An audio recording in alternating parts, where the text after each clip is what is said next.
고령화가 진행된다면 일본 전체로 본다면은 인구도 감소하고 고령화도 진행이 되니까요. 뭐 집값이 오를 수가 없죠. 일본에서 그 인구가 감소하지만 비교적 덜 감소한 지역이 집값이 덜 떨어지겠죠. 아니면 집값이 오르겠죠.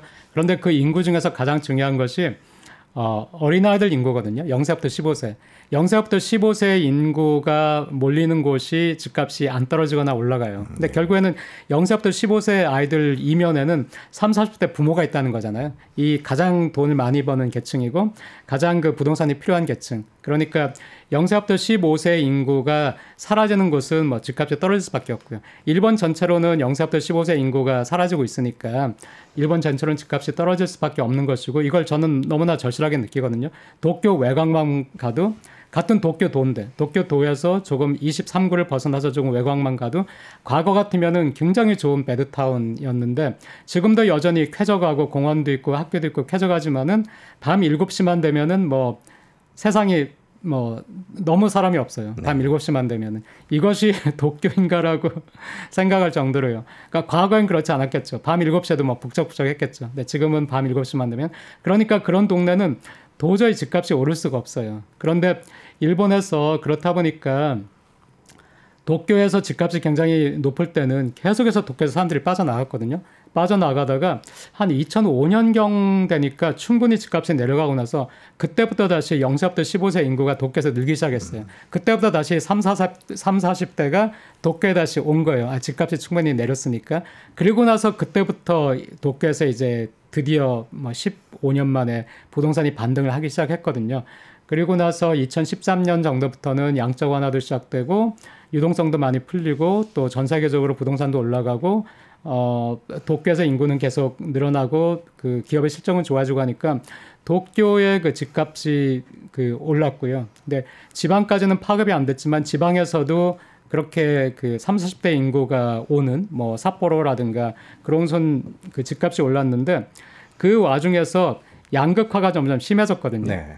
그러니까 0세부터 15세 인구가 오는 곳은 집값이 유지되거나 오르고 그렇지 않은 것, 소멸돼 가는 것은 집값이 팍팍 떨어지고요. 빈집도 그런 것은 더 많이 생기고요. 그러니까 일본에서도 지금 이게 굉장히 지방 소멸이 큰 문제인데 전 한국도 똑같이 될 거라고 생각합니다.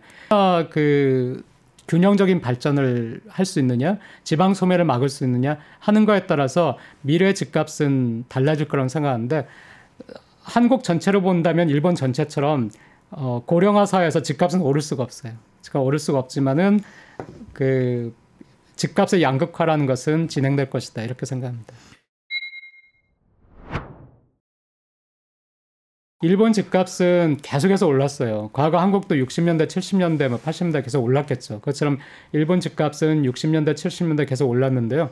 80년대 들어와서 이제 85년 정도부터 그때 플라자비 있고 나서 유동성이 막 풀리고 또 그 외국에서 자금이 들어오고 하면서 80년대 중반부터 우리가 소위 말하는 버블이 시작된 것인데 그때는 굉장히 가파르게 올랐습니다. 굉장히 가파르게 올라가지고 뭐 그 그래프로 본다 하더라도 꾸준히 올랐는데 꾸준히 오르던 것이 뭐 갑자기 확 뛴 것이 85년부터 90년 정도고요.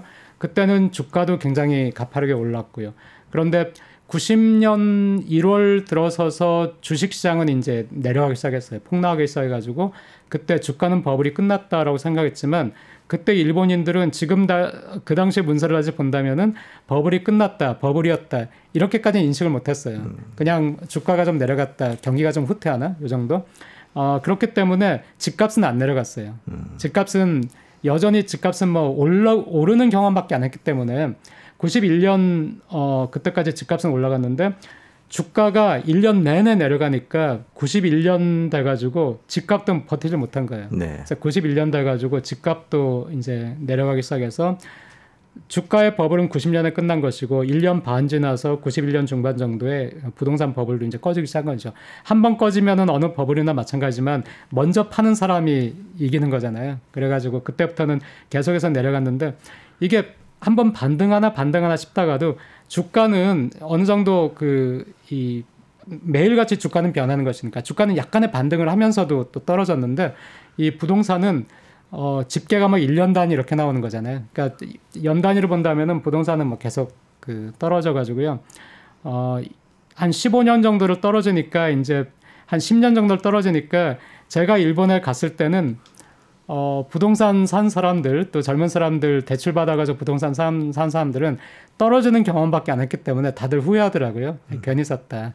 그랬는데 한 2000년대 들어서 2003년 고이즈미 개혁이 있으면서 2001년 한 2001, 2, 3년은 경제가 안 좋았는데 2004, 5년 일본 경제가 좋아지고 기업 실적이 좋아지고 하니까 그때 이제 집값이 바닥 아닌가라고 하고 있었는데 그때 또 이제 방송에서 그 도쿄 외곽에 살던 젊은 부부들이 도쿄로 이주하고 있다 이런 것들이 나오고 그러더니 2005년부터는 약간씩 올랐는데 그러다 리만 셔크 때 한 번 더 떨어지고요. 2013년부터 다시 또 올랐는데 여전히 올랐다 하더라도 한국처럼 그 2013년부터 지금이 2023년이면 10년, 11년이 걸린 거잖아요.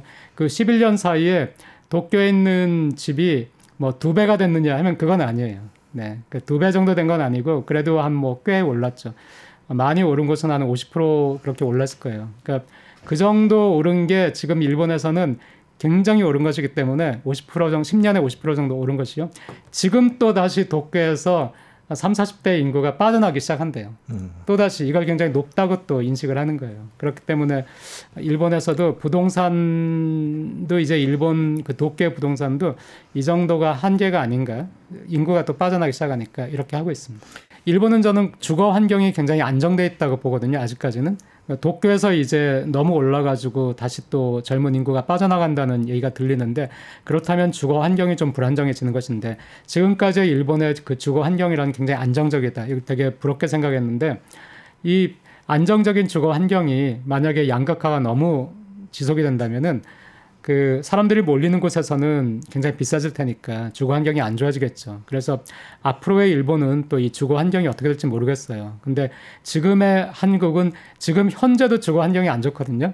근데 여기서 만약에 더 지방 소멸이 빨리 진행되면서 못 버티는 젊은이들이 자꾸 서울로 오게 된다면은 서울의 주거 환경은 더 안 좋아질 것이기 때문에 결국 미래는 일본도 한국도 지금 우리가 어떻게 그 설계를 하느냐에 따라서 달라질 거라고 생각합니다. 서울에 집을 가지신 분들한테는 너무 죄송한 말씀이지만은 저는 서울도 여기에서 안정이 되거나 여기서 또 내리거나 하는 것이 맞지 않나. 왜냐하면은 도쿄와 비교해 볼 때 한 아이를 가진 예를 들어서 40대의 그 도쿄에 있는 뭐 맞벌이 부부와 한국 서울에 있는 40대 맞벌이 부부 같으면은 소득은 거의 비슷해요. 그 초임은 굉장히 차이가 많이 나지만 40 정도 되면 이제 소득이 비슷한데 이 소득이 비슷한데 거기에 비해서 서울의 집값은 도쿄보다 훨씬 비싸거든요. 그러니까 저는 도쿄하고 서울이 큰 차이가 없는 도시라고 생각을 해요. 여러 가지 면에서. 그런데 유독 서울이 더 비싸다는 거는 그리고 서울에서 굉장히 그 집을 구하는 게 어렵고 거기에 대해서 막 굉장히 많은 그 사람들이 공포감을 느끼고 한다는 것은 그만큼 서울의 집값이 너무 높다. 한국의 경제가 지탱할 수 있는 수준에서 너무 높다는 것을 의미한다고 보기 때문에 굉장히 많은 수단이 동원돼서 뭐 전세 무슨 자금이라든가 또 이렇게 저렇게 하면은 뭐 금리를 낮춰주고 해가지고 이런 식으로 굉장히 많은 수단이 그 동원이 돼가지고 또 전세라는 것이 동원이 돼서 서울에 있는 그 집값이 유지가 된다고 저는 생각을 해요. 그래서 만약 그런 것들이 유지가 안 된다면은 그리고 만약 일본처럼 이제 그 기업도 좀 쇠퇴하고 하면서 약간의 그 안 좋은 시기가 온다면은 한국의 경제나 소득 수준이 지탱할 수 없는 서울의 집값이라면은 그것은 전 지탱할 수 없다고 생각을 하거든요. 근데 그것이 뭐 인위적으로 떨어뜨리거나 아니면 뚝뚝 떨어지고 이런 것보다는 집값을 올릴 수 있는 사람들한테 집값이 오를 수 있다는 어떤 믿음을 심어줄 수 있는 그런 정책들을 변경함으로써 집값을 안정시키겠다는 굉장히 강력한 정책을 씀으로써 사람들이 이제 집값이 오르지는 않을 것 같다. 아니면 우리 소득과 함께 움직이지 뭐 과거처럼 소득보다 훨씬 빠른 속도로 움직이지 않을 것이다. 이렇게만 생각을 한다 하더라도 집에 대한 과수요가 없어지면서 안정될 수 있지 않을까 그렇게 생각합니다.